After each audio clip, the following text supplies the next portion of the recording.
you might be writing, you might be producing fables, but you aren't writing history. What has happened is that arbitrarily some portions have been deleted, which obviously has a political purpose to it. Welcome to CPM Speak, the official YouTube channel of Communist Party of India Marxist. Today we are here with former professor of history from University of Delhi, Dr. Amar Farooqui. We all know that there has been certain dramatic revisions in the school textbooks by NCERT, and we want to understand from a historian of training what the implications of these changes are. Professor, first thing I would like to understand is there is a saying in history that all history is contemporary history. So whoever the victor is, they decide what the narrative is. The Britishers did it in a certain way. The Congress also, you can say, did it in a certain way. I want to ask whether what is happening right now is something more sinister, something which has a perverse design. Well, if we were to look at the changes which have been introduced recently in the NCERT textbooks, I would say that there is a particular method to the way in which these changes have been made. We are told that these changes were necessitated by the pandemic, the idea being to reduce some of the course content and what the NCERT calls rationalization. Now, rationalization would have meant that certain portions could have been condensed, they could have been rewritten, some details could have been omitted. But what has actually happened is that there are specific themes which have just been dropped.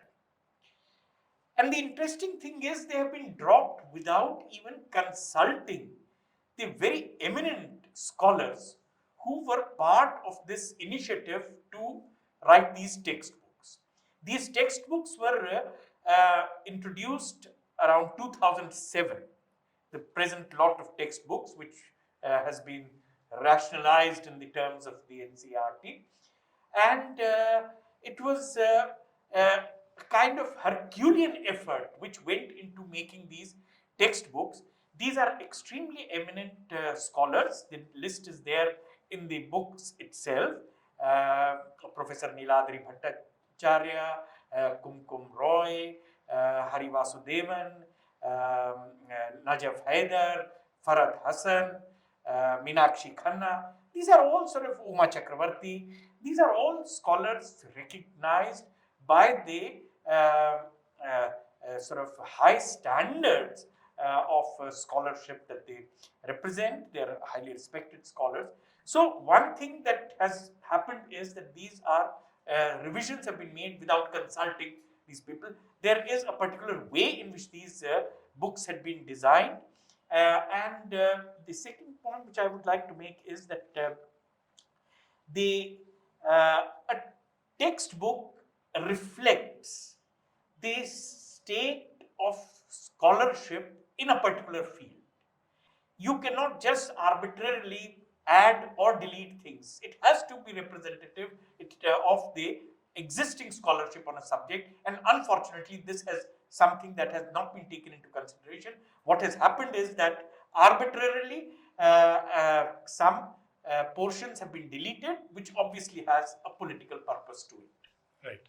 Professor, to get down to the details, there is an attempt to show parity between certain ancient civilizations. For example, between Vedic cultures and Harappan cultures. Or there is an attempt to unearth a civilization as is like the Saraswati civilization. I want to ask what these comparisons imply for our understanding of history. You know, this takes us to some of the larger issues of the way in which history is being presented. Let me clarify first of all that although history is always, it reflects contemporary concerns. Nevertheless, we should bear in mind that history is a highly developed discipline. It's a discipline which has its own protocols, which has its own methods, and these are very well recognized. When a student studies history, when a researcher does historical research, these are the protocols which have to be followed. This is the training that is imparted to them. So, the way in which history of the ancient past of the Indian subcontinent has been written, there are certain uh, issues on which there is a scholarly consensus, and that scholarly consensus has been arrived at by following the protocols of history. Now, what is being done is that the first of all, the chronology is being mixed up. So there is a very well recognized chronology of the emergence of the Harappan civilization, on which there is extensive research over the past 1 century, and well grounded in sort of historical method, in the way in which archaeologists use objects to establish dates, the ways in which layers of settlement are determined. So there is a very well established scholarship on the Harappan civilization, and there is a chronology which is over which there is a scholarly consensus. One might argue about 100 years, 150 years, but that's about all that you can do in terms of, if you have a scholarly debate. But to mix up this, it's well recognized that this preceded, the Harappan civilization preceded the arrival of the Vedic Sanskrit speaking Aryan people. So there is a particular sequence which scholars have determined.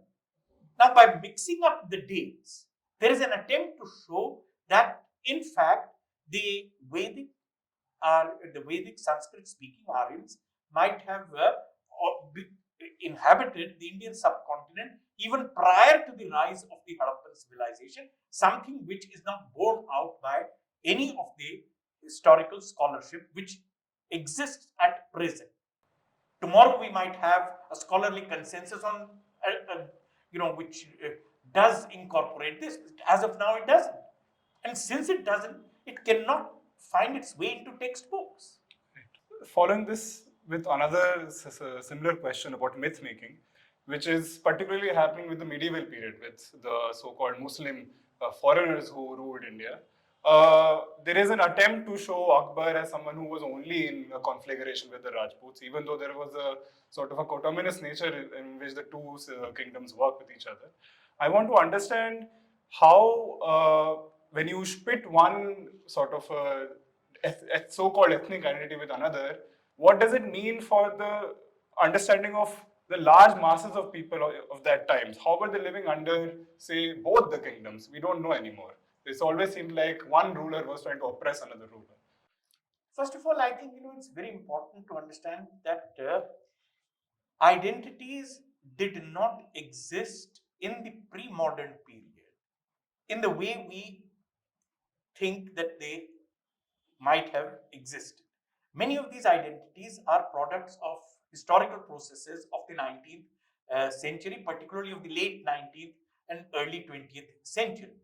Therefore, to sort of project these identities backward into the past is a historical fallacy, it's an anachronism. The other point which I think needs to be borne in mind is that when we talk about empires, when we talk about expansion of political formations, we must remember that war, conquest, violence were very much a part of any process of expansion. So, empire building involves. Now, it is nobody's case that these empires were built without resorting to war or to conquest or violence. But to see these processes of expansion in, in purely contemporary terms or in terms of religious identities, as if these were conflicts between two religious communities, creates a problem. Big empires have never survived without incorporating large sections of people coming from diverse communities. In fact, this is a point which is very strongly made in that chapter in NCR, in the NCRT textbook of class 12, which has been recently dropped in the name of rationalization. So that's a chapter which in fact quotes some contemporary texts, very interesting contemporary texts about the sort of diversity in terms of region, in terms of religious background, in terms of the linguistic diversity of the elite, of the Mughal elite, and that included the Rajputs as well, large sections of the Rajputs as well. Right. Professor, a final question. Since you have been close to the profession for so long and you've seen various regimes use history for their own political purposes, for a society at large, what does it mean for an entire society to start looking for an imagined past and to not be looking into the future? You know, this is again a problem with the way in which people think they can write history. As I said, history is is a highly developed discipline. It has its own protocols, how you evaluate evidence, what you do with that evidence, the kind of sources that you have to rely on, how you make use of those sources. There are protocols which are well established, well recognized. Now, to write about a past in an imaginary way, to sort of create, you might be writing, you might be producing fables, but you aren't writing history. And the unfortunate thing about history is that, people would think twice before meddling with some, with the discipline of physics or the discipline of chemistry. So it would be difficult to drop Newton very easily, although there has been this attempt to drop Darwin recently. So there is a kind of tampering over there as well. But it's not all that easy. But people think that they can hold forth on history without having any kind of training in the discipline of history.